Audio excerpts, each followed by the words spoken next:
2024 উচ্চ মাধ্যমিক পরীক্ষার রেজাল্ট বেরিয়ে গেছে। এবার তোমরা চিন্তায় আছো কোন লাইনে পড়বো, কোন লাইনে পড়লে আমাদের রেজাল্ট ভালো হবে, কোন লাইনে পড়লে আমরা সরকারি চাকরি পাবো, কোন লাইনে পড়লে আমাদের ভবিষ্যৎ উজ্জ্বল হবে। এই সব বিস্তারিত আলোচনা তোমাদেরকে আমি ছকের সাহায্যে বুঝাবো।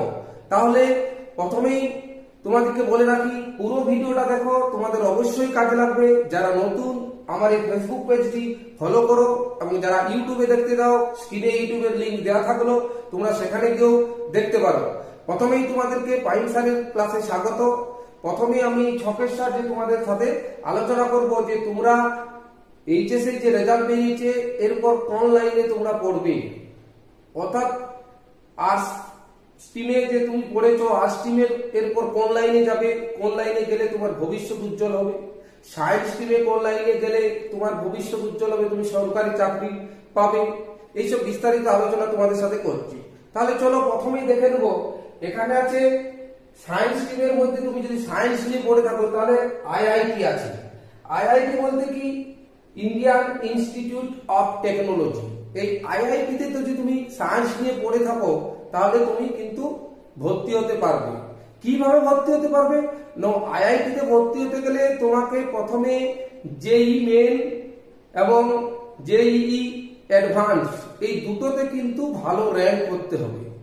এই দুটোই যদি তুমি ভালো র্যাঙ্ক করো তাহলে কিন্তু আমাদের সারা ভারতে যে আইআইটি কলেজগুলো আছে সেই কলেজগুলোতে তুমি চান্স পাবে। এর জন্য তোমাকে কিন্তু ওই মেন এবং অ্যাডভান্স জেই এই দুটো পরীক্ষায় কিন্তু তোমাকে উত্তীর্ণ হতে হবে খুব ভালো নম্বর পেয়ে। এই জেই মেন পরীক্ষাটি বছরে দুবার হয়, একবার হয় জানুয়ারিতে, একবার হয় এপ্রিলে। এই পরীক্ষা দেওয়ার পর তুমি কিন্তু এই আইআইটিতে যদি তুমি র্যাঙ্ক করতে পারো তাহলে আইআইটিতে ভালোভাবে চান্স পাবে। 2 নম্বরে কি বলেছে, নিট। নিট হচ্ছে কি, সারা ভারতের একটা স্নাতকে পড়ার জন্য মেডিকেলের যে প্রবেশিকা হয় সারা ভারতের একটি পরীক্ষা। এটি ন্যাশনাল টেস্টিং এজেন্সি দ্বারা একটি পরিচালিত হয়। নিটে বসার জন্য তোমাকে 17 বছরের বেশি বয়স হতে হবে। এবং নিট যদি তুমি দিতে চাও তাহলে তোমাকে অবশ্যই এইচএসএ সায়েন্স নিয়ে পড়তে হবে, এবং 50% জেনারেলদের জন্য এবং 40% হচ্ছে সংরক্ষিত ক্যাটাগরিদের জন্য কিন্তু আছে। তাহলে তুমি জেনারেল হলে 50% পেলেই তুমি সায়েন্স নিয়ে পড়ে থাকলে কিন্তু নিট দেওয়ার জন্য যোগ্য। এরপর ভালো র্যাঙ্ক করলে তুমি কিন্তু আমাদের যে সারা ভারতে অনেক কলেজ আছে সেই মেডিকেল কলেজগুলোতে তুমি কিন্তু মেডিকেলে ডাক্তারি পড়ার জন্য সুযোগটা পাবে। এটা গেল নিট। 3 নম্বর আসলো NDA, national defence academy.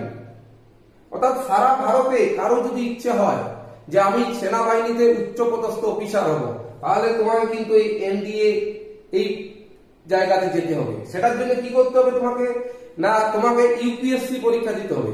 UPSC পরীক্ষা কি হবে না, সেখানে এসএসবি ইন্টারভিউ নেয়, এসএসবি দ্বারা সংস্থা একটি ইন্টারভিউ নেয় এবং ইউপিএসসি কি করে পরীক্ষা নেয়। সেই পরীক্ষায় তোমাকে ভালোভাবে যদি তুমি রেজাল্ট করো তাহলে কিন্তু এনডিএ তে চাকরির একটি সুযোগ থাকবে। সেখানে কি সুযোগ থাকবে না, আর্মির অফিসারের সুযোগ থাকবে, নৌবাহিনীর অফিসারের সুযোগ থাকবে, এবং স্থলবাহিনী যেটা হচ্ছে এই নেভিতে সেই এবং এয়ারফোর্স এইসব গুলোতে তোমার কিন্তু চাকরির সুযোগ থাকবে। তা এয়ারফোর্সের জন্য তুমি যদি আর্টসও পড়ে থাকো এয়ারফোর্সের অফিসারের জন্য যোগ্য। কিন্তু এই নৌবাহিনী এবং বায়ু যে এয়ারফোর্স, এই এয়ারফোর্সের জন্য তোমাকে কিন্তু ফিজিক্স এবং কেমিস্ট্রি নিয়ে অবশ্যই পড়ে থাকতে হবে, না হলে কিন্তু তুমি যোগ্য নও। বড় চাকরির ক্ষেত্রে এনডিএ চাকরি, খুব উচ্চপদস্থ অফিসার হওয়ার স্বপ্ন থাকলে তুমি এনডিএ পরীক্ষা দাও। এরপর চলে আসবো বিএ এবং বিএসসি। জেনারেল স্ট্রিমের মধ্যে কি হচ্ছে না, তুমি যদি ব্যাচেলর আর্টসের ছেলেরা ব্যাচেলর অফ আর্টস নিয়ে পড়ো তাহলে কি হবে, 3 বছরের গ্রাজুয়েশন বা এখন যে 4 বছরের গ্রাজুয়েশন হচ্ছে সেটা করতে পারো। তারপর কি হবে, এমএ বিএ করে তুমি টিচিং লাইনে আসতে পারো। মানে শিক্ষক হওয়ার স্বপ্ন থাকলে তুমি এইভাবে আসতে পারো। দ্বিতীয় নম্বর হচ্ছে বিএসসি তে ব্যাচেলর অফ সায়েন্স যদি আসতে দাও, ঠিক একই রকম ভাবে এমএসসি বিএড এবং টিচার হওয়ার স্বপ্ন থেকে সায়েন্স পড়ে তাহলে তুমি টিচার হওয়ার স্বপ্ন থাকে, তাহলে তোমাকে কি করতে হবে না, তুমি এইভাবে গ্রাজুয়েশন করে এমএসসি করো, বিএড করো এবং টিচিং লাইনে যাও।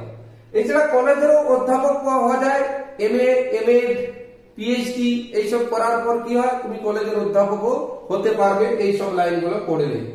এরপর চলে যাবো আরেকটা যে বিটেক, ব্যাচেলর অফ টেকনোলজি। যেটাতে তুমি কি যে কোর্সটা করলে সরকারি বা বেসরকারি কোর্স করলে যদি তুমি কোর্সটা করো তাহলে তুমি কিন্তু চাকরির ক্ষেত্রে তোমার কিন্তু অনেক সুযোগ সুবিধা থাকবে ভালো ভালো চাকরির ক্ষেত্রে। এরপর চলে যাবো এখানে, এই দেখো এখানে বলেছে air force, navy, army, police, nursing, rail, clerk, bank.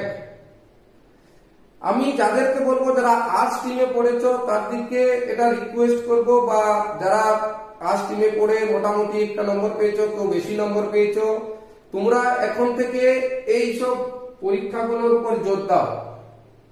Graduation করো এবং তার সাথে সাথে প্রতিযোগিতামূলক যে পরীক্ষাগুলো হয়, যেমন এয়ার ফোর্সের জন্য যে পরীক্ষা হয়, নেভির জন্য যে পরীক্ষা হয়, আর্মির জন্য হয়, পুলিশের জন্য হয়, নার্সিং এর জন্য, রেলের জন্য, ক্লার্ক, ব্যাংকের জন্য যে চাকরিগুলো আছে সেইগুলো তোমরা যদি এখন থেকে general knowledge, current affairs, short নিয়মে ম্যাথ এবং ইংলিশ এইগুলো যদি এখন থেকে তোমরা প্র্যাকটিস করো তাহলে আগামী দিনে কিন্তু তোমাদের চাকরি পাওয়ার ক্ষেত্রে খুবই সুবিধা হবে। তাহলে প্রথমে এয়ার ফোর্সের কি মাধ্যমিক যোগ্যতা বা উচ্চ মাধ্যমিক যোগ্যতা, সায়েন্স আর্টসের ছেলেরা এটাতে পরীক্ষা দিতে পারবে। এইটাতে কি হবে, তাহলে তোমাকে ফিজিক্যালি ভাবেও কিন্তু ফিট থাকতে হবে, দৌড়াতে হবে, ব্যায়াম জানতে হবে, তারপর উচ্চতা, হাইট সবকিছু তোমাকে কিন্তু সঠিক থাকতে হবে। নেভিতেও সেম, আর্মিতেও সেম, এগুলোতে কিন্তু তোমাকে পরীক্ষার সাথে সাথে শারীরিক দক্ষতার পরিচয় দিতে হবে। পুলিশের ক্ষেত্রেও সেম। এবং নার্সিং, মেয়েদের ক্ষেত্রে নার্সিং এর একটি চাকরির খুব সুযোগ সুবিধা আছে, এইচএস এর পর বিএসসি নার্সিং আছে, ঠিক আছে। রেল জানি আমরা মাধ্যমিক পরীক্ষার পর রেলের বিভিন্ন পদে নিয়োগ হয়। ক্লার্ক, এইচএস পরীক্ষার পর যে কোনো সরকারি যেসব দপ্তরগুলো আছে, স্কুল ইত্যাদি জায়গাগুলোতে কি হয়, ক্লার্কের পদে নিয়োগ হয়। এবং আমরা জানি যে ব্যাংক আছে, ব্যাংকের মাধ্যমেও কিন্তু অনেক চাকরির সুযোগ থাকে, যে ব্যাংকে অনেক গ্রাজুয়েশন করার পরও আছে, এইচএস করার পরও কিন্তু তোমাদের ব্যাংকের চাকরির সুযোগ সুবিধা আছে। তাহলে তোমরা অনুরোধ করব যে প্রতিযোগিতামূলক পরীক্ষার পর জোর দাও, তোমাদের আগামী দিন খুবই উজ্জ্বল হবে। সবাই আরেকবার অনুরোধ করছি, আমার পেজটি অবশ্যই ফলো করো, যারা নতুন তারা অবশ্যই ফলো করো, আগামী দিন তোমাদের এই কাজে লাগবে। পুরো ভিডিওটা দেখো এবং সবাইকে ভিডিওটি দেখার জন্য অসংখ্য ধন্যবাদ।